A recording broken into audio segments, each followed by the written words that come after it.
un défi avec ses vicissitudes, de sorte que la première étape hier du Tour a été annulée. En protestation aujourd'hui, un petit mouvement d'humeur du peloton, 1 minute de sitting, manière de dire une blessure. Mais la course est lancée et bien lancée, réunissant encore un plateau intercontinental où nombre de maillots nationaux se mêlent aux bigarrures du peloton. Ce premier tour du Languedoc essaie de renouer avec les grandes heures du cyclisme féminin en région, une vitrine de qualité dont l'organisation incombe à des bénévoles. Ah ben oui, d'autant plus qu'il n'y avait rien. Et c'est pour ça que j'ai voulu, j'ai tenu à tout prix avec toute mon équipe, heureusement, et que je remercie là devant tout le monde, et qui m'ont soutenu, et tout le monde voulait que ce tour se fasse. C'était un combat. Ah, ça a été un combat, non pas simple, très dur. Mais on y est arrivé quand même.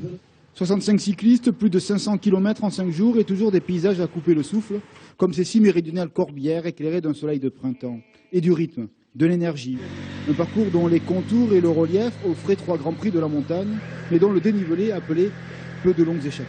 Bref, le peloton est resté soudé et le vent s'est activé dans les faubourgs du Barcarès, arrivé au sprint réglé par l'ancienne championne du monde, l'italienne Marta Bastianelli, coéquipière de la bitéroise Christelle Ferrier-Bruno, un des grands espoirs français pour la victoire sur cette compétition. Et ça serait beau, après il y a vraiment de la concurrence avec Emma Poulet qui grimpe bien, Ashley Moolman, elles ont fait des podiums en Coupe du Monde, donc ça va être dur de rivaliser, mais bon voilà, on va essayer d'y aller et d'aller chercher ce maillot ou une victoire.